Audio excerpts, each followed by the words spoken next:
It is the Anfield Wrap. It's Neil Atkinson. I've got Jake Nolan, Neil Docking and John Gibbons all in front of me. What we're going to talk about is we're going to start off talking about Preston and the emotional aspect of Preston. And then from there, we're going to step in and then we're going to have a conversation about the pre-season aspect of Preston. And then we're going to have a little bit of a catch-up in terms of where we are from a transfer point of view at this moment in time. We'll be doing more transfers next Monday on the Anfield Wrap as well. And we have a gutter coming out today for free, so you can catch everything that we're doing, catching up on transfers there as well, and we're going to move ourselves along. I've been unsure about Preston a couple of different ways, John, but being there, and I know you watching it on television as well, I think it showed in the end it was a good first step. The pre-match and post-match were very different, but they still had a level of sort of predictability about them, but that doesn't mean that they weren't important, that it wasn't important, and that it isn't a step forward.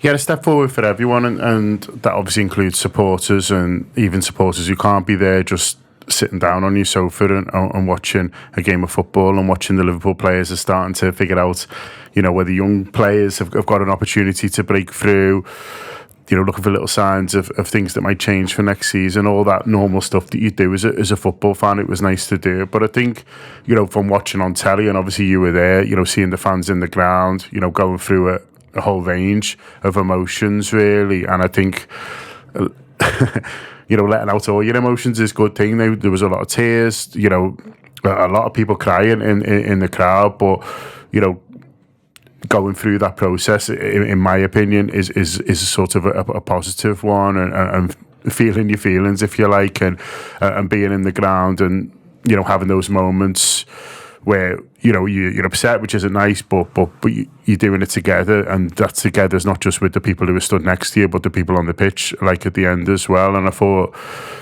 you know, that was obviously a huge moment as well. And for the players just coming out and getting on the pitch and just playing the football again. And we talked a little bit in the post-match audio show about little moments where they just got competitive, even though it was a friendly, and even though for them they'd have been unsure about the game.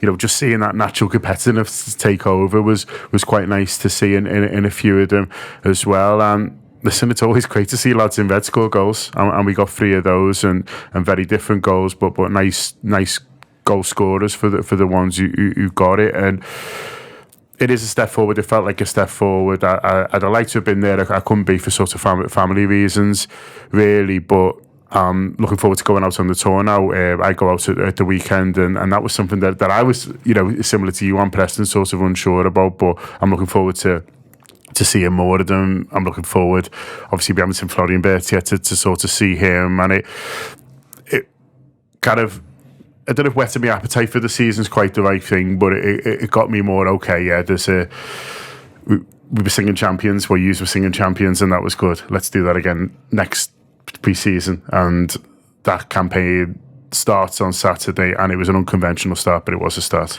It was a start.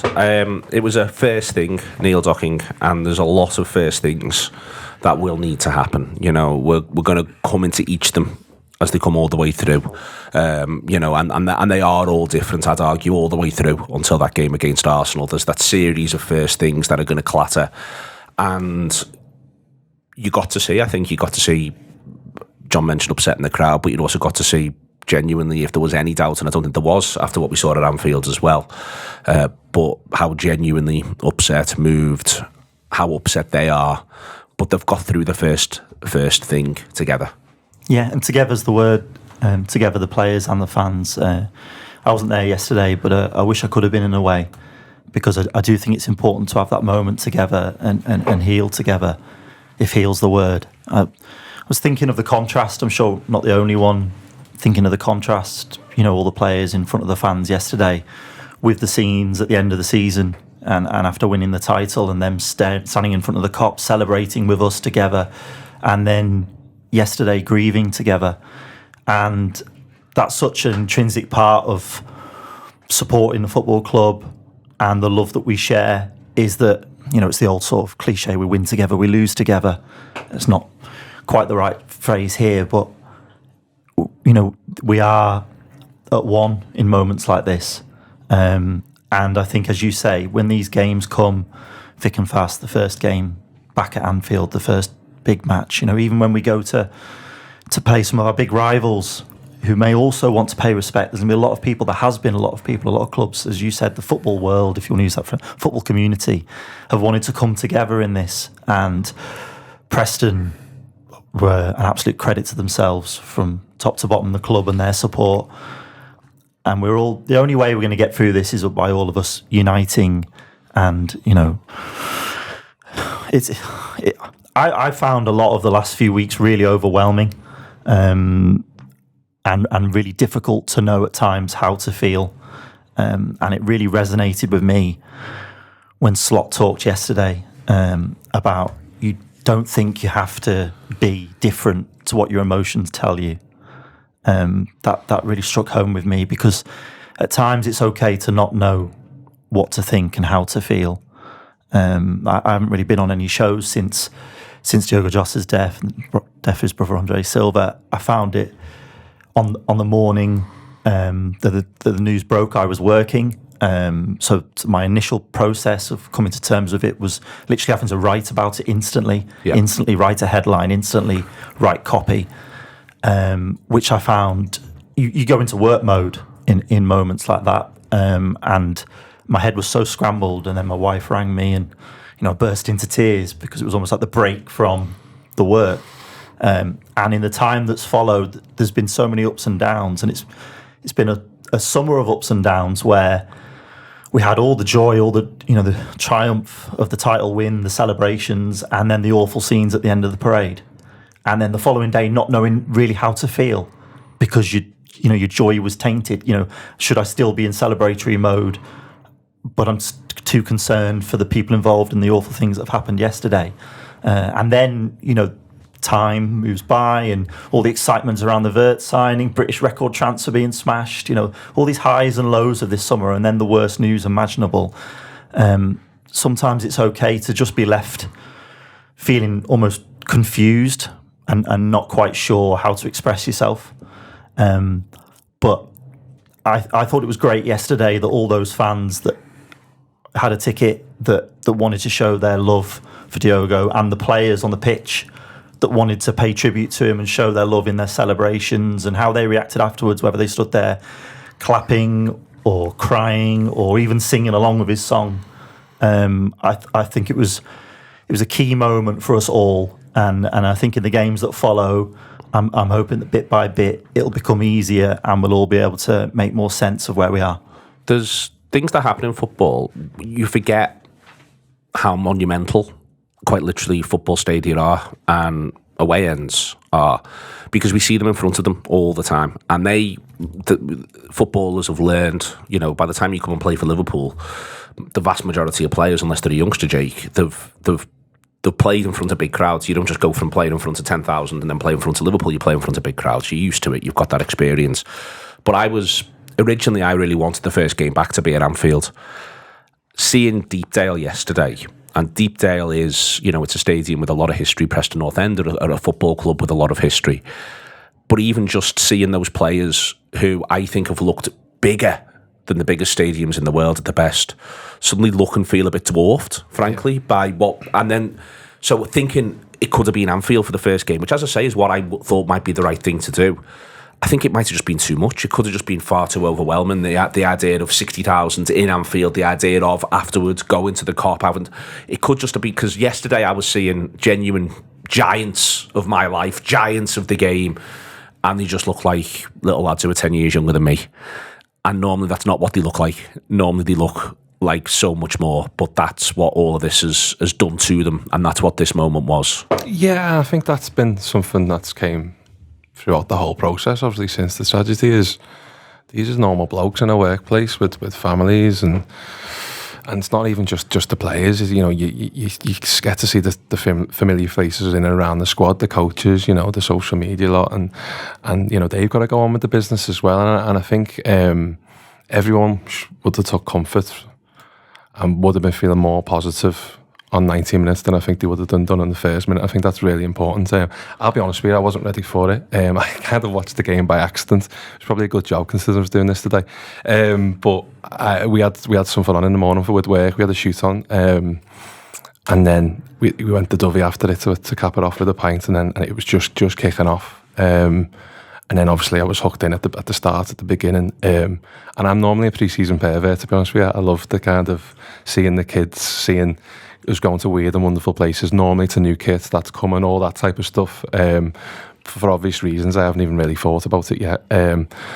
But yeah, I then managed to watch the game with a couple of friends in the Dovey, and I think it was brilliant. I think I came away from feeling a lot more positive, but equally the players, I think, got to have that moment, like you said, and probably feel a little bit more in touch. And I think the point you raised about Anfield is it's obviously going to come. I think when it comes, it will be positive. And I think it's to go back to Neil's point here. I don't think anybody should tell you how to feel, or everyone be feeling a range of emotions. That not just in the crowd, that'll be on the pitch as well. But you know, we'll go through it together. And I think ultimately, it's we've got to kind of move on with Diogo in our hearts, really. I think that moving forward together, I think what really came through for me yesterday, and I think I've been thinking a bit about like how do we show the players that we're with them, and how do you do that? And it's difficult because at the moment we've sort of been like grieving a bit separately, really. Like the players, obviously, they knew him better than us. He was their colleague, he was their friend, so they'll be hurting, you know, generally, you know, even more than we are. As fans, you know, we've had the things at Anfield and the flowers and stuff like that, and we're able to support each other because you've literally got each other's phone numbers if it's your friends or you know, people who you know from the game. There's forums, there's subscribers groups, so like we've got and stuff like that, and you're able to sort of support each other. But we were a bit separate, I think, until yesterday, and then everyone came together, and I think that's what made it really powerful, really, and that's what I think will make it helpful. And I think, like I say, I've been contemplating a lot, like how do we show to the players that we're with them and that we're supporting them. And it's hard because, you know, you can't text Andy Robbo and say, oh, just, you know, mate, we're here for you. But I think that did that, and I was pleased that the players who didn't play were there. Like normally they wouldn't be, I don't think under normal circumstances, if you decided you're not playing, I think Mo Salah would have been at home, you know, Alexis McAllister, you know, Virgil. But they were all sort of there on the pitch, and I think they made that decision purposely, that even though you're not playing, we're all coming together, and then we all had that moment together. By we all, I mean the fans who were there and the players. And I think whatever happens now, it'll feel like we're all together on it, and we're all moving forward. And like Jake says, we'll all keep Diogo with us. And I think that itself was really powerful, because I think they'll know if they were ever unsure, and I don't think they would have been, because they'd have seen what, you know, the flowers at Anfield and things like that. But if they were ever unsure about, you know, are we on our own a bit like this, I think on this, and it is such a strange experience for them, I don't think there will be any doubt after yesterday, and that's a really nice thing. The manager's comments, you've already mentioned them, Neil, in a number of different ways. I think there's, you know, obviously the exceptionally thoughtful. That's a big part, I think, of everything we've seen from him so far as well, but also just a genuine sense of emotional depth and intelligence around them as well. You know, you get the impression he's well aware of the difficulties and the responsibilities that he's suddenly got. But I think in the same way that everyone's saying how much we're all with the players, I think everyone is 100% with him, and couldn't imagine right now anyone better for this next phase of what's going to be required. No, his words were so considered. And, you know, when Jurgen Klopp left the club, I think a lot of us thought we may one day get a manager who's as good a football manager again, but maybe not somebody who can handle everything else with such skill and be so connected to us and the way we see life, the way we see football. And I think Slot, his words are incredible. As I say, very considered, very measured. You sometimes, you know, you think of football managers, you think of them as people who manage footballers in terms of tactics and playing style and formations and all the things that go with the game. But they are managers of people as well. Yeah. And it's their job to deal with, not alone because there's an infrastructure and support around them, but the almost the HR side of being a manager, the wellness of the well-being of, you know, the staff that work for you essentially. And the way he talked about the discussions he's had with the players over if it's time to laugh and remember good moments and laugh, if it's time to cry, if you want to play, you can play. If you don't want to play, you don't have to play. If you need time, you can take time. I even thought it was important the way in which he phrased it as, this is what I'm saying in there to them, so I'm going to come and say exactly the same thing to you, which I think has been the case with him all the way through. So none of that's new either. I think he's very much, everything he said in his press conferences, including when he's been, we've thought up quite harsh on a player there, but you get the impression that's always been mirrored. If I say it in here to you, then I'll say it out there to them, and there's honesty between the two. And I think the fact that he went into that and just made that crystal clear, I thought that was really important. Yeah, it's a singularity of message, isn't it? And it was strange how I read it as the discussions he had with the players, but I almost felt it was a message to us as well, and that's what I mean when he talked about how to feel. And, absolutely. It really moved me. I think a few people said the same. I think his statement really moved me, and it made a difference and made me feel better. And so I'm going to say thank you. He's had such an intense time, hasn't he? I was thinking about it, in terms of everything that's happened since he's come in. He must feel like he's had 7 years in one, almost, since he come in. And I remember when he started and he had that break in it, and a few people were like, "Oh, what's all this? He's having a holiday." And brilliant time. They must be, but he must have been so glad they sort of gave him that break, because now that the club, because it's been so full on ever since that first press conference day. Everything that's happened, the ups and downs, and listen, a lot of these things happen in football, but you must have feel like he's had a lifetime of events almost in just it's just 12 months, isn't it, since that first press conference, more or less. And there's been the incredible highs, there's been league wins, there's been records broken, there's been incredible performances, but then like with the parade and stuff like that, Neil, and suddenly everyone's looking at you, and then with this now as well, and he's trying to come to terms with it, but also you need to lead. It's so hard, and he's been so impressive, and part of him maybe might have wanted a quiet year coming in, but that's not what life's thrown at him, and he's just accepted it.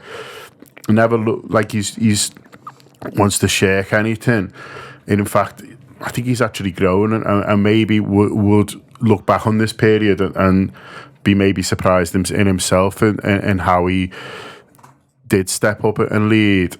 I'm sorry, but he's the manager now. Like, we're gonna have to do away with this head coach nonsense. Yeah, he's the manager. Sort it out. Yeah, I think Klopp decided that on the pitch though the day he was going, didn't he? I think he kind of made joke for that, and I don't believe I don't believe he muddled up his words. I think he knew what he was doing there, because he understands the job better than anybody else and understands the club better.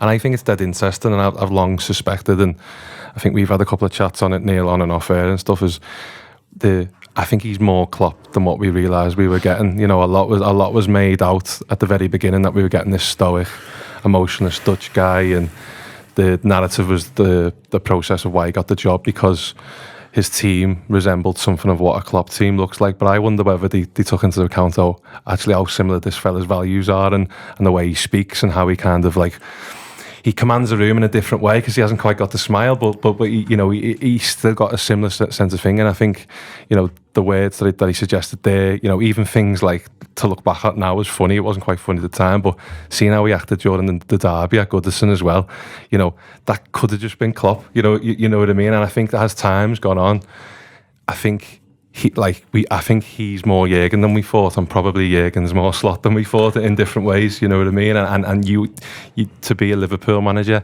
I think you've got to have a little bit more than just being a very good coach. You have. There's a lot to navigate now. There's the first, as I've said, first game's done, first tour, first game at Anfield, 2 games back to back, first trophy, hopefully. I want to come back onto that in a second. First league game, first away game, first big game. All of that is still to navigate for the players, for the manager, for everyone who works at Liverpool, Neil. There's a thing, a noise going round. Kieran said it on the post-match yesterday, and I understand where it's coming from, which is, if they're negatively impacted, if they don't play very well, if they get beat for a bit, we're all right with that. And I think that is the case amongst Liverpool supporters. As John said before, though, seeing them yesterday, before we get on to individual performances, I just don't think that's going to be okay for them. I think the one thing that they're not going to want, as Pete Bolster said on one of our shows, is to be looking around at each other in November 9th. Oh no. They go, I'm ready to go now, but we're miles behind. Yeah, I think that without, I understand the noise of, well, I don't care if they get beat. I understand why people are saying that, and I understand it comes from a good place.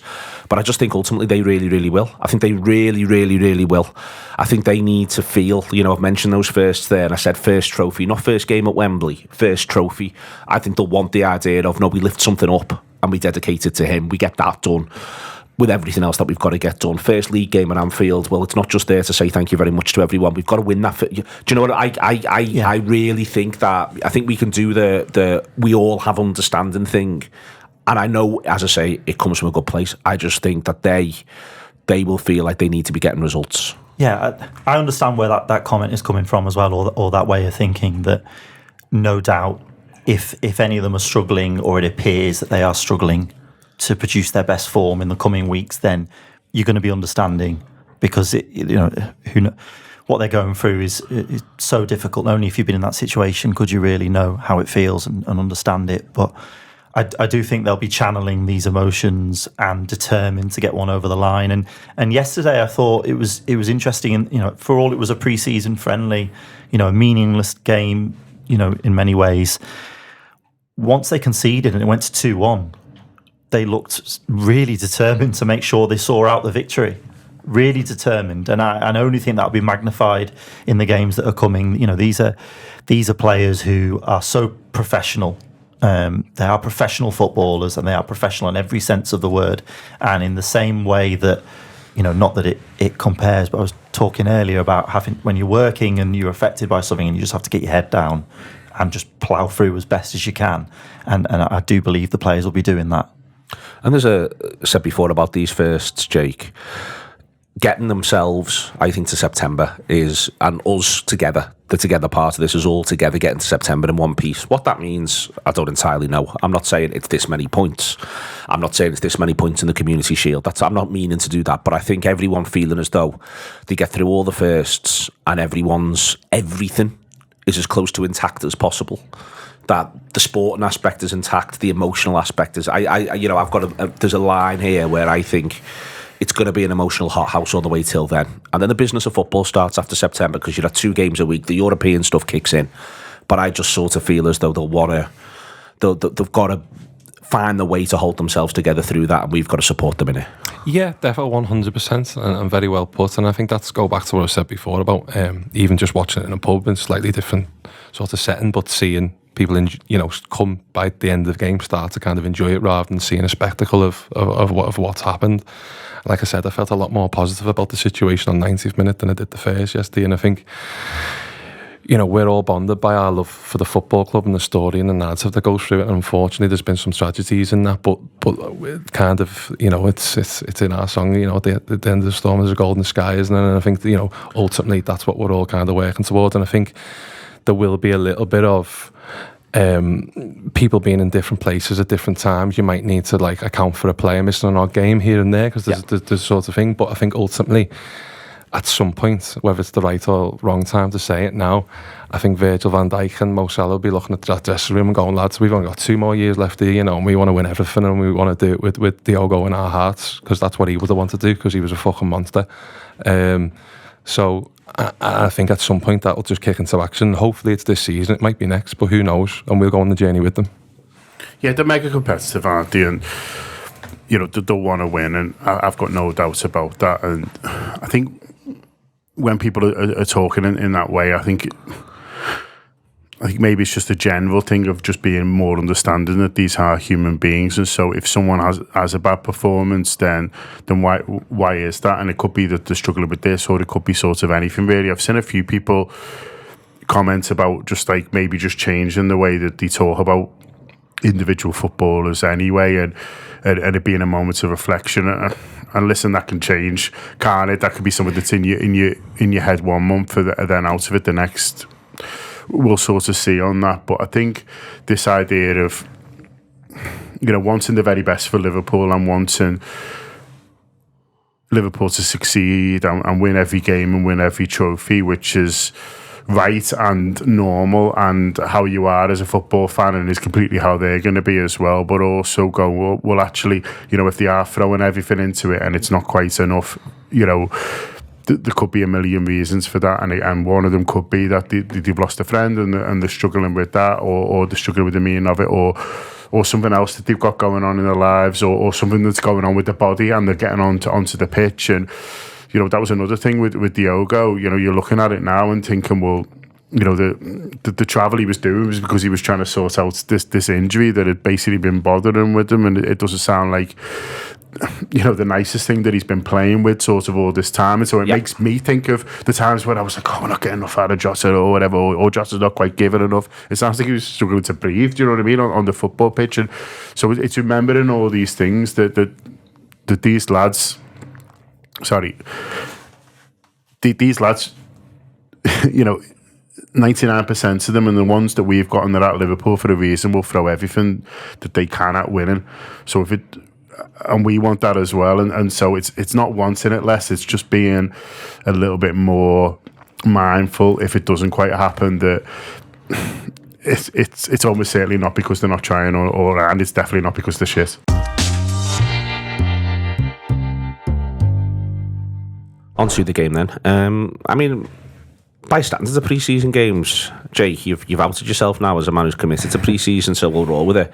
I've seen a few as well. I've seen a few early ones. I've seen a couple of the ones that they do before they go on tour.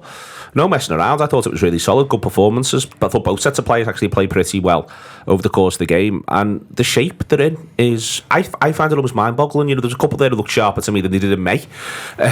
Frankly, naming no names, Curtis Jones. But, there was, I thought that they looked, I thought Jones was great. By the way, I thought he was the absolute business when he was playing. But to me, I don't want to get too carried away, but I wasn't far away from saying they could play a league game tomorrow. So many of them looked in such good nick. Yeah, they did, and just to touch on your point, I do love these games, and I think the nice thing about it is they've kind of gone out of fashion a little bit. Like Liverpool used to do a lot of playing like your Prestons and even like your non-league teams. Yeah, and things like Blackwater at the start. Yeah, exactly. Yeah, and I can't remember the last time we'd done it. So long may it continue, and actually, I think you saw the class of doing that through what Preston were like as well. Not only for what they did, around the ceremony of the game, but also the fact they give us a good game, give us a proper good game. You know what I mean? If you were watching that in isolation, it could have been like an FA Cup 4th round tie or something 100%, like that. Yeah. And it was just nice to get lost into the football. I mentioned to you on the way in, what did you think of Robertson playing centre half and things like that, and just start talking about the narrative of the game. What did you think of the young lad? So. There's plenty to go at, and there's plenty to get excited for, and I think Preston look half decent as well. But again, Preston looked in good nick, Neil. Yeah, they did. I think across the board, I'm just sort of, as I say, I was just sort of staggered watching, for instance, Gravenberch, and it's like there hasn't been a break. I thought, just sort of throwing that in, he was a good one. Where first half, I think everyone was a bit less good at football after the 35th minute. Maybe it was a bit of that, but I was stunned by the general level of sharpness that was in every passage of play. We all joked about the pre-season that they got at the end of last season, and the more you think about it now, when the title was wrapped up, the time off they were given, Alexis McAllister's not worked for 3 months. Yeah. But he rotated the team completely, didn't he? Gave them all a break. With the exception of maybe the Arsenal game was the only one we really, really went at, I'd say, in that period. Maybe the last half hour against Palace. He was very smart, Slot, in the management of the players during that period, and I was impressed. I was just the standard. I think you said on the show yesterday, on the post-match show, Gibbo, just the standard of the football and how good we are. Just how good Liverpool are at football. You'd sort of forgot a bit. Yeah, it's great to see it again, especially because pre-season games sometimes they really do feel like a complete waste of time. When Rafa's rocking up in his jeans, and that nobody's taking this seriously. But I got the impression yesterday that a lot of people who are keen to make an impression, and not just the new signings and the young lads, but the senior players, the players that have been around the squad, not around the squad because they've been key to our successes. But you mentioned Curtis Jones there. You mentioned Dominic Szoboszlai, who was definitely a key member of the title-winning team last year. These are players who know that there is now even greater competition for places in their roles. They've got to come back and attack this pre-season and show their best, because you don't spend 116 million on someone if you're not planning to give them a few minutes. Yeah, the same way, I thought Gakpo looked just... He was the one I was just going to jump in on. I thought he might have been the most impressive player of the lot. I really enjoyed him, and you wonder... You don't know what's... You know, you're trying to get in people's mindsets a little bit, but with Gakpo, you know, there's been a bit of talk about him moving on, a lot of talk about Diaz moving on, who's obviously in his position, and like I say, I don't know exactly what his thought process, but he looked to me like someone who was like, I'm starting for Liverpool. I'm starting Bournemouth Friday night. Just give me the shirt, and 10 other lads don't care. Like honestly, he looked to me. He was like, "What are you talking about? I'm here. I had a good season last season. I'm gonna have another better one." I love Gakpo's performances. I thought he was great. You know, I loved his link-up play with whoever was there, whoever was about. He seemed to link up with, whether it was a new left back or a forward. He didn't know. He was thrown in with, you know, players. Some of them, that's probably the first time he's played with. You know, I can't imagine he's played with Kumas before. You know, someone correct me on LFC history if I'm wrong. But you know, he was his link-up play with everyone. But he's got that individualness about him as well, as in he's got his set move when he cuts in and smashes it, and you saw that a couple of times. I thought he really meant business, Gakpo. I really enjoyed his performance. I want to move on to the new lads first, then we'll do the young lads, and then we'll go back to the goal scorers. New lads, very quick. Jake, is the keeper just didn't have much to do. You know, I thought he's a big lad. He's very imposing. Big? He is a big lad. He's fucking massive. He is, yes. He fills that goal. It's like having a bear in goal, isn't it? It's brilliant, isn't it? It is. It feels like... Maybe shit yourself shooting. Maybe at some point someone might decide we're cheating. I think someone's going to have a shot and apologise next season. Can I get a bet on that? Sorry, mate. I don't know what I was thinking. Well, won't happen again. He's a big old boy. Again, looked imposing. I quite liked his distribution. Little thing they're going to have to think about, that he's left-footed. I'm not being daft about that, obviously, because when you're just playing a ball back, you just play a ball back, and they're working with a couple of different goalkeepers. I know everyone will say, well, they're clever players, they shouldn't think about that, but when you're playing 100 mile an hour of Premier League football, and you'd like the ball to not be at your feet anymore, please, you will just sort of go backwards. But I thought he looked, you know, and I think he wanted to demonstrate his distribution, which I thought was interesting. Yeah, he's a unit, isn't he? He's a unit, and I can say that as the I think I'm the co-chair of the big lads committee at the Anfield Wrap with yourself, Arne. So it was good to see, and you know, not caught an awful lot of them. So again, you know, being that pre-season pervert, it was one thing I was excited about, and I think we've got a really interesting situation brewing on our hands there with the sort of passing of guard potentially of Alisson and this fella, because I don't think this fella's come in to sit on the bench. I think he might do a season, maybe he might do two, but I think ultimately he's going to want to play footy because he's probably one of the top goalies in the world. I think he's demonstrated that at times for his national team, and Valencia are no schmucks, and he plays against some good players in that league. So I think he's here to do business, isn't he? And yeah, it's funny you picked up on the distribution as well. I did as well. I kind of think he wanted to show that he could do it, because I think that's one thing that's been labelled at him, hasn't it? His distribution isn't the best, and actually I think Alisson's is probably, although he's kept all of his superpowers, I think that's one thing that might have diminished with the hamstring injuries and stuff like that. I don't think he's got quite the same ping as he did when he first come through the door. So yeah, like I said, there's plenty of things to get excited about. You know, I thought as well, Frimpong playing in a variety of positions down that right-hand side. That's one thing I thought. He's not quite a right back. He's not quite a right winger. So I think that's one of the reasons why we bought him. He can play in different positions and do different things, and maybe Liverpool can alter the shapes depending on the opposition that they're playing. The situation, and Kirkes is the one I've got my eye on, because he's got the bit of the Albi Morenos about him. I'm not going to lie, I'm a little bit scared of him. I want him to prove me wrong. I want him to do well. He obviously did great at Bournemouth, but yeah, I like me back four strong and solid, mate, as you know. So but let's see. I'm up to be excited by him. There was. I think in both fullbacks there was something to be excited about. I thought Frimpong, you got to see a couple of times that there is a genuine, astonishing turn of pace across 15 yards. Genuinely. That one recovery where he just bursts, where he just goes bang, and you're just like, oh my god. I've not seen the likes of that for a while. And I thought it was interesting. He was the most tactically interested one. A couple of times when they were building up at the back, he would just quite quietly ghost 30-40 yards away from them, as if to say it wouldn't take an incredible ball to find him, but if you found him and it was a good first touch, he would be on his bike. And we didn't quite manage to do it with that. And with Kirkes, I thought there was... I really enjoyed the underlapping runs in particular, I thought there was real power to those runs as well. You know, there was something to get into with both of them. Yeah, he looked such a danger last season for Bournemouth. I'm not sure about Albi Moreno's shouts. He certainly. I'm just scared. So I remember when he come in and Real Madrid were after him, we spent a big money on him as well, and he was meant to be the next thing. I think, there's only 2 left backs I've ever liked in my lifetime at Liverpool. One's Aurelio, one still plays for us. So I'm just scarce in that position. It's haunted me for years. Poor old Bjornaby. Yeah. Poor old Stig. No, but he was such a key part of Bournemouth's attacking play, and would pop up in the area so often.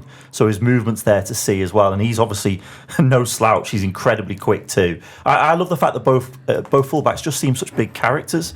In every interview I've seen of them, every time I've heard them spoken about, every time I think it was you, John, who spoke to maybe a Bournemouth supporter who was talking about just what a madman Kirkez is really off the field, and how he endeared himself to support there. I enjoy his mullet. I'll give him that. Yeah, I enjoy his mullet. He pulls it off. And his Phil Jones-esque moment where he dives to try and win the ball with his head. Yep. That's what I worry about. Moreno used to do that type of shit. It was right in front, and I was into it. Actually, normally I'd be a bit scared. I was right into it. Like, this is a pre-season game, and this is what I'm going to do. Imagine what I'm going to do when the games count. Yeah. Well, he'll have a keenness to impress and to do well. And to on your point before, Jake, about Virgil and Mo, thinking I've only got 2 years left, I want to win. I think it's going to be similar sort of for the lads coming in. Listen, they'll be really respectful, and they'll be really mindful that they didn't sort of know him at all, or certainly as well. But they'll be thinking, well, I've come to Liverpool to win stuff, and so that's what they'll. Their energy might be needed sometimes. They other players who were dipping a bit might sort of feed off them, and both the fullbacks look like they got tons of it. The tackle on the byline was my favourite moment from him, where he sort of brings it out. Kirk has a thought, that's proper fullback play.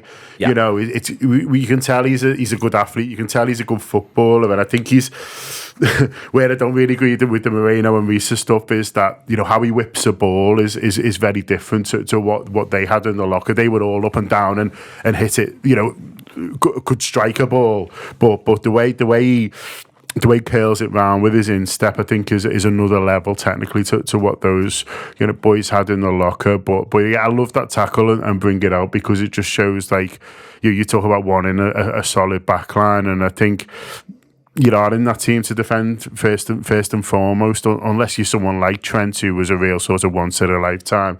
For most footballers, you need to get that right first, and I think that tackle, as I said, right on the byline, and how he brought it out afterwards made me think, he's someone who's not going to shake that side of the game either. I think you're interesting to bring up Trent there as well, because one thing I was watching the game yesterday, and I'm not quite sure. I did watch Bournemouth games last season. I'm not sure whether he did or didn't, but one thing I was thinking is he could take set pieces. You are right to say he got that. I'm being semi-facetious with the Moreno. No, I know what you're saying. Moreno shout, but I think that is a thing that we're going to miss this season, aren't we? He also played a massive switch at one point to Doak, left to right, which I thought was quite interesting. It was the sort of thing that you've not seen us do that much of when it's not Van Dijk. Yeah, exactly. And I think there's been a lot of talk about maybe not replacing Trent in Trent's position, but pieces of him in different places, whether it's Wirtz or as a playmaker. I wonder whether they're seeing a little bit on Kirkes.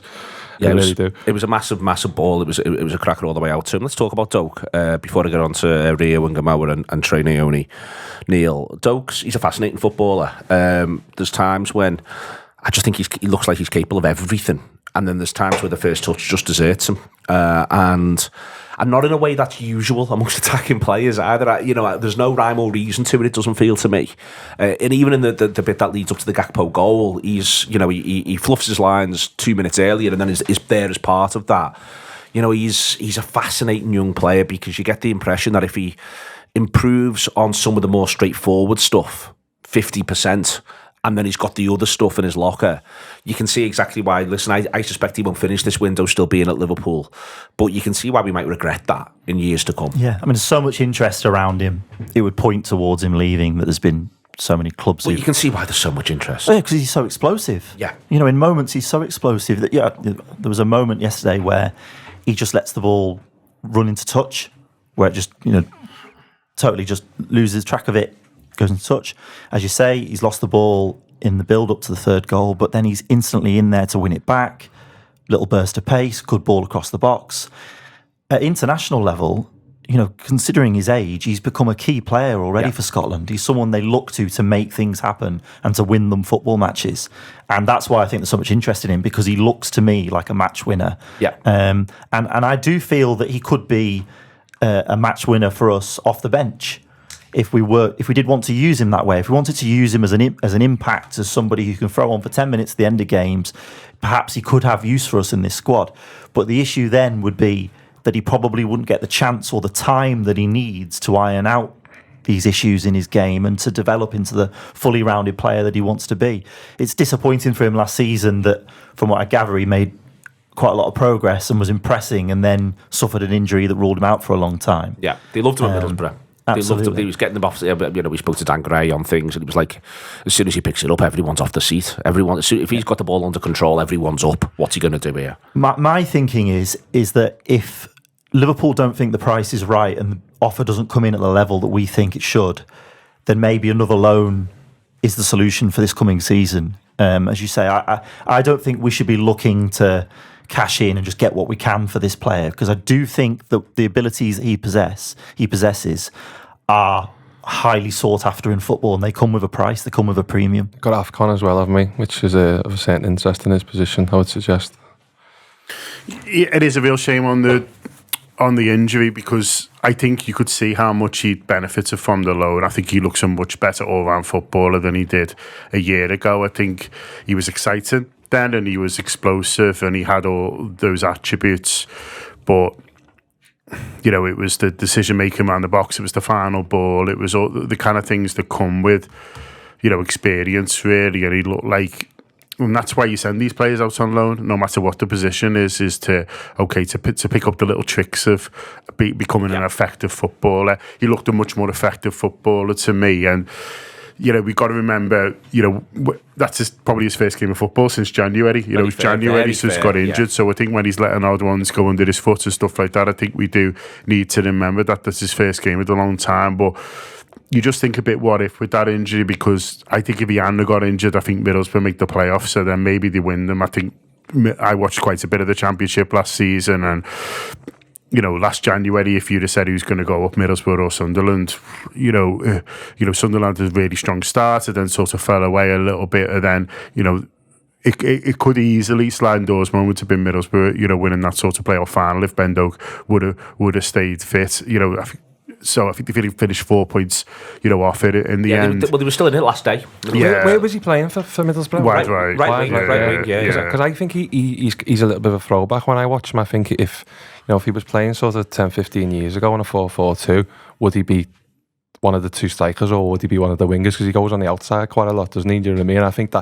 I think that's part of it. It's a bit like, well, you know, where'd you play him? You know what I mean? And I think Scotland have played them right and played them left, haven't they? But they do a little bit with like wing backs and stuff like that. So yeah, it's interesting. It's funny as well because he came from Celtic, and I do wonder sometimes, you know, on the human sort of level, if he just stayed at Celtic, maybe he wouldn't have developed. But Celtic makes my second club, and he'd probably be a hero there already. Oh yeah, you know what I mean? And I wonder whether, you know, if he had that choice again, you know, what he would have done. I think the most likely is that they do loan him out again, because I think they'd back him, whatever they could get for him this summer. I think they'd back to add 10 million for that if he went and had a really good loan.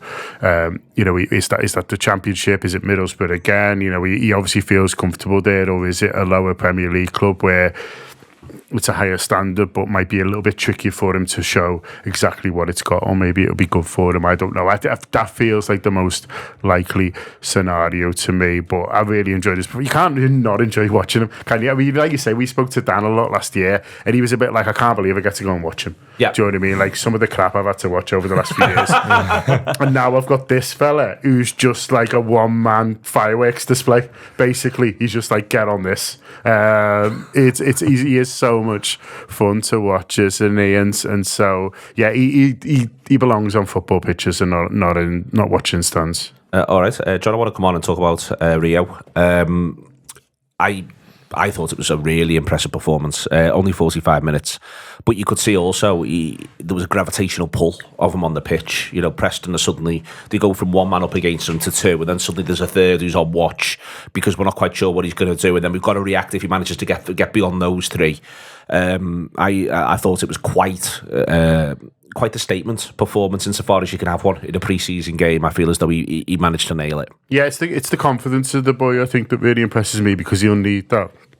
If you're going to break through at a club like Liverpool, you've got to really back yourself, and you know we got that with Raheem Sterling, who is similar to. I think Rio's got a few more tricks. You know, Sterling was maybe, you know, used his brain a little bit more and things like that. But he was one who remind me of in terms of a wide player coming in and having loads of confidence and thinking, yeah, I belong on the big stage. And Rio certainly had that, and I think the more confidence he showed, the more his teammates went, yeah, go on then, have the ball. Do you know what I mean? They started to feed him more and more, and like you said, Preston probably realised more and more that they needed to give him a little bit more attention. He looks a hell of a footballer. He is still so young. The problem that him and Ben Doku will have is, you know, if you play 4-3-3, you need goals from all three of them. You need three forwards. You need goals, and last year we got that. You know, Gakpo obviously weighs in with a really good number. Diaz does, you know, and Salah's a one man, you know, right hand side, isn't he? And even Chiesa, when he does get the opportunity, looks good for a goal. I think that's the one thing, isn't it, with him, that you're like, well, you know, if he was to start every Premier League game next season, how many goals would you back him to get?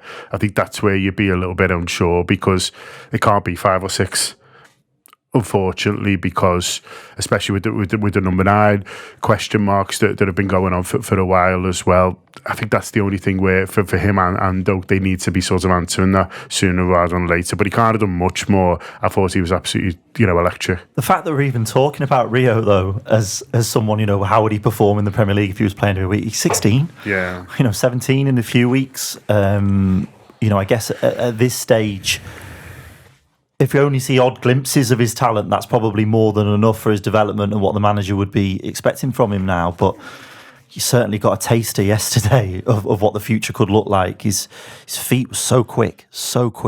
And as you said at the start, they were often doubling up on Salah, sometimes 3 men moving out, and then the space opens up on the other flank, and then they realised, oh no, hang on, might have to readdress this plan, boys, because this lad needs some attention too. It was great to see her. I love the first goal. I love the quick feet that he showed, and then equally the footwork from Chiesa in the box. Another curate's egg, that's the phrase, isn't it? From he may well manage to define curate's egg. It's just so much quality. He's obviously just such a gifted footballer, Federico. Such a gifted footballer, but physically, is he going to be there again? Is he going to have the physical traits that you need to thrive in the Premier League? I don't know. But in those flashes, in those moments, you see what a footballer he is. But then 10 minutes later, you know, he just can't make a run, or he can't get involved, and he doesn't seem to bag. He always seems to have a thrilling performance, but then not the goal to cap it off. And yeah, it's a touch frustrating to say the least watching him, because he genuinely was considered to be one of the best footballers in the world at one stage. He's on our books, and you just want to see more of it. But you still think, even with a full pre-season, even if he gets as sharp as he can be, you know, is it just going to be a move back to Italy? Yeah, that's another reason why I'm a pre-season pervert, because he's got it all in front of him, hasn't he? You know, he can do the work and he can get himself back in the team, and maybe you could argue he didn't have that last season. I think that was going to be my point on the young lads, just general as well, because I think they're all in really good shape and could be knocking on the door for places. But I think it was labelled that slot. You know, one of the very, very few negatives that was labelled on him last year was that he didn't give the kids much of a chance and things like that. But I remember thinking at the time, well, he hasn't had much time with them. You know, he comes straight through the door. Big decisions we're making, and we were starting a league season about 6 weeks later, and he didn't know them from Adam. Whereas now he's had the year, they've developed, and he's probably looking at a few of them going, yeah, okay, well, let's have a look. Naoni's dead interesting in this, because to me Naoni looks like a footballer who's been coached. Yeah, he looks like a completely different player to the one last. It was still really impressive last pre-season, but to me he just looked as though a player where they've looked at him and they've said, when you play for us, this is where you're going to play, and this is everything you need to know to play in this place where you're going to play. Yeah, I'm glad you picked up on him individually as well, because I think there's a sort of stench of, like, we might have a star here, but let's kind of keep it under wraps with Naoni, I think. And I think he's seen he can play in a few different positions. He's got a football brain, and if his body kind of allows him to, there could be a serious professional footballer there. And I think, yeah, I agree. I think they might be looking at him and saying, well, there's probably qualities of McAllister there. We can play in that position, and he can develop his game. And that's the interesting thing with Slot coming in. And obviously, we've seen he's got new coaches and things like that. It looks like he's very active on the training pitch, and he's got a little bit of time now between now and obviously the start of the season to do that. Whereas I don't think he had as much time as he would have liked last season. All right. Going to hand over now to Steve Martin on the Anne Williams Golf Day for the Dan Kay Foundation. I did this last week on Thursday before the day. It seems as though it all went absolutely brilliantly. But anyway, here's me and Steve.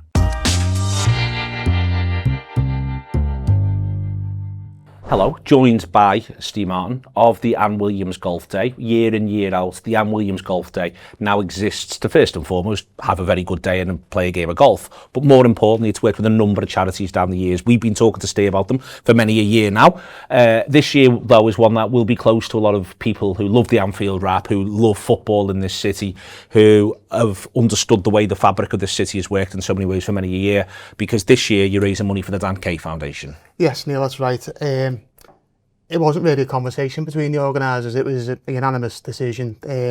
After Dan's tragic passing, Sarah, Anne's daughter, approached us to say, could we find a mental health charity to support? After doing our due diligence and what we look for in charity, well, we couldn't find one that was suitable because they were all supported by national trustees and this, that and the other. Following that, friends of Dan and family created the Dan Kay Foundation. Once that come to light, it was just, we're doing it for Dan. Yeah. Dan's expertise, especially when the golf day was first starting, even the conversation I had with himself in the 80s, I probably put my foot in a few things and Dan was like, Steve, you can't say that because of what was going on with the courts, etc. And without Dan, we wouldn't be in the position we are now. Everyone will tell you that. More even so, how important he was to us. The 18th hole is called the Dan Kay hole. Yep. One of the prize holes. He was just a special person. Like, there's no getting away from it. And what's become apparent since his passing is there's a saying going on, be more like Dan. And the stuff that he used to do that people didn't real about, feeding the homeless Christmas Day, taking dogs for walks from shelters and this, that and the other, he was the type of person you want to be associated with. He'd be the type of person you'd want to class as a friend, and he was a very close friend to me. A very close friend to you. The golf day is named after Dan Williams. The support that Dan was able to offer there, the relationship, the collaboration almost in terms of getting that campaign to where he got, Dan was so important too. I think that there's a lot of, rightly, other people's names have been put in lights down the years, but Dan was there to support so many for so long. He was just that type of person. He knew what was going on. He knew what went on was wrong, and he was willing to put his professionalism to good use. And he built that relationship with Anne, helped to write a book and so on and so forth. I don't feel comfortable talking about Dan's relationship with Anne. I think that's for the family to do, and they've done that on numerous occasions. But what I do know is Dan was our link to that family. We wouldn't have a golf day if it wasn't for Dan, because Dan posted on our forum where the idea was first muted, and he was the link to them. Because I've said it plenty of times, Sarah wasn't keen on the idea. It was, well, why do 4 strangers want to do this for me, Mum? We don't know these people. And Dan was like, no, these are doing it for the right reasons. And ultimately, Sarah loves the day more than anyone now. She's the first one up on the tables when everyone's up having a good sing-song and this, that and the other in the evening. And it's all them little things that Dan done has put us in a position where we're able to help him. Not just this year, for whatever event that foundation are doing, Dan, we will be there to support. Might not be financially, but whatever they need from us, we've 1,000% back it. Well, let's talk about the foundation then and what it's been set up to do. It's very much in Dan's honour, it's in his memory. How is the Anne Williams Golf Day going to help support that foundation in its work? So basically the foundation is set up fundamentally to put services in place that wasn't there for Dan. Yeah. We might not be having this conversation if them services are available to him. Yeah. So that's primarily what their aim is. But then beyond that, it's, as I said, all the extra bits that Dan done, they want to help other people could do that work. Support people to do good work. Yeah. And on that, I had a meeting a couple of weeks ago, and one of our main supporters said to me, he said, we support you because we think you're good people. And my motto is, good people deserve nice things. So if you have all these amazing charities in our city doing amazing things, we will find you and we will support you. We'll never support the mainstream charities. You will have executives on thousands of pounds a year. We're not interested. Don't care. You do you. We will find the people who get out of bed to make a massive difference in our city and the communities that they support. And ultimately, if the Dan K Foundation can put a service in place that could save people's lives, it's what you do. It's what you're there to support, but what you've also built around the golf day, Steve, and I know so much work goes into it right the way through the year. It's not just now. If anything, you just said to me coming in, well, today's easy. We've done the graft. But what you've built and what it's part of is an enormous community. Yeah. It's a community that supports each other through the year. Let's be clear about that as well. You four obviously lead it, but it's supported through the year. People look forward to it. It's a date that very much sits in people's calendar for the summer. It is, and that community is what we support them as well. So the prizes and the donations that we get, I say it every year, it's astronomical, the support that we get from all over the world, from our biggest supporters to the fellow who throws the $5 in the PayPal. No donation is classed bigger and better than anything. It's a collective that goes into the pot, and we give people in our room a chance to win amazing prizes that they wouldn't get at other events. Now, the easy option for us is to put stuff on the auction table and the person who's got the most money to buy it, but we don't. No. We give the main prizes in the raffle, and everyone gets an equal chance. We run our event in a unique way that's built up people's trust in us to do the right thing, but also to give back. Yeah. And as I say, every donation that we get, it's mind-blowing. So like last week, Andy was in ours and we were going through the prize list and we thought, right, that's it, finalised. The following morning, I woke up to 5 emails. Oh, we can give you this and this and this. Got ripped up and had to start it all over again. And that's just how it's going. And we're very, very thankful for everything that we get. Everything, like beyond... I'm beyond proud to be associated with this day, but I'm also proud of what we do as the organisers to give back to the people who support us in the room. So how do people support now if they want to support, take the opportunity to support the foundation through you, through the golf day? What's the best way for them to get in touch? The Just Giving link is basically there for all to see. We'll obviously put out on our socials. We'll give our thank outs to our whole sponsors, yourselves included, on the morning of. We've got a few lovely little video messages from people who recognisable people who give us support for this year. I think because it's for Dan as well, like when we've approached other people, he might have other years, I'm not really sure, but as soon as you mentioned Dan and what he meant to the city as red, blue, even white over in the middle, we got a lot of extra support in this year, and hopefully that support will continue for whatever charity it'll be next year. And as I said, whatever charity we find next year will be very true to what we believe in. There we are, indeed. Thank you very much indeed to Steve. It is a massive day for a lot of people across Merseyside, and it's a huge day for the Dan Kay Foundation as well. If you've got the opportunity, go on to Just Give and search the Anne Williams Golf Day. You'll find it. It's as straightforward as that. I've done it already. You'll be able to do it. Get on there and donate if you can. Thank you very much to Steve and everyone who works on the Anne Williams Golf Day. And thank you very much to the Dan Kay Foundation. And thank you very much to Dan Kay.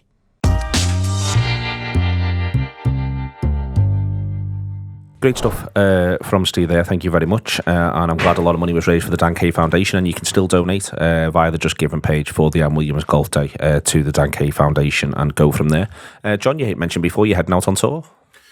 Yeah, so we go Saturday actually, so we go quite early because we're going to do a live show with the Dubai Supporters Club. So the flight to Hong Kong goes via Dubai, so we thought why not sort of pop over there and do a bit of an event. So yeah, really exciting event in the Supporters Club.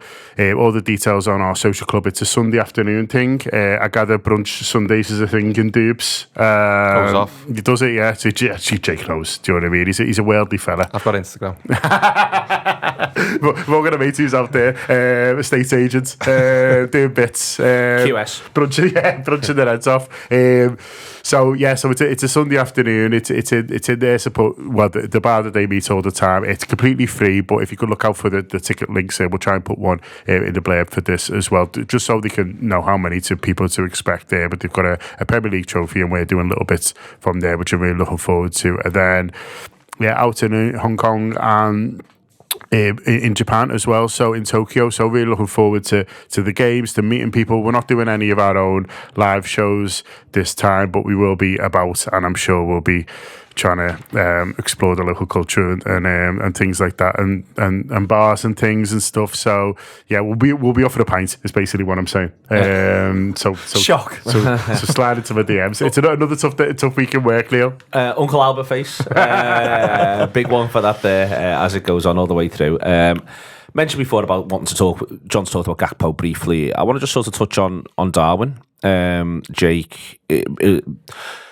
Again, managed to still be a Darwin Nunez performance all round, but he's very sharp for both of the goals in the second half. Obviously, it isn't an assist because he doesn't touch the ball, but by leaving it, he opens the pathway up for Gakpo. And he was determined to press like nobody's business. And you got to see that he was obviously very, very upset post-match as well, very moved by it. We're going to do a gutter in a minute, so that'll be out, and it'll be out for free. So do check that out. If you want more transfer chat on the Anfield Wrap, you'll be getting it in a minute. He's one where maybe, just maybe, things might be a bit different. I still think he'll move on. I still think there'll be something there, but he hasn't gone yet, and the offer isn't on the table yet that Liverpool like the look of from the look of it. Yeah, you mentioned before about the slot having a lot to deal with, since he's come in, and he must be knackering and whatnot, John. I think it's similar with Nunez. He's been such an arc. He's kind of been on this journey for Liverpool since he's come in, signed by one manager, different manager comes in, gets the number 9 shirt, gets played out of position, butts people. And then obviously now, he's potentially one of the people who'd be affected the most either way. Of this situation in terms of his career. I'm talking about, straight on his career, not emotionally, because, probably looked like he was going to move, but maybe now, no. Who knows? But I think the one thing that was good was just to see him enjoy his football a little bit as well. I think obviously we got to see the human side of him. I thought the celebrations were really nice touches, and just seeing that all over the world has been amazing as well, hasn't it? I think we've all seen the clips, but just seeing him enjoy his football, because I think times last season, towards the back end of the season, it looked like he wasn't enjoying his football, and it's just nice to see footballers enjoying the job, isn't it, scoring goals? Yeah, I think there's something with it, John, with Darwin, where he's...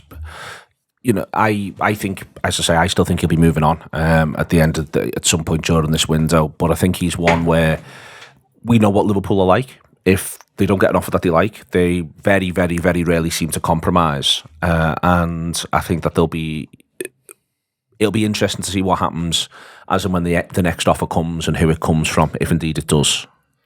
Yeah, that's the thing, and I don't know exactly sort of, in his mindset what he wants, and whether he's quite open-minded or whether he's a bit more closed about the kind of challenge that he wants next. But the part of the problem he's got is that Liverpool rejected that big bid in January, and so it must be hard for Liverpool to get that out of their minds, really, that there was £70 million, I gather, on the table from a Saudi club in January. They decided to decline that.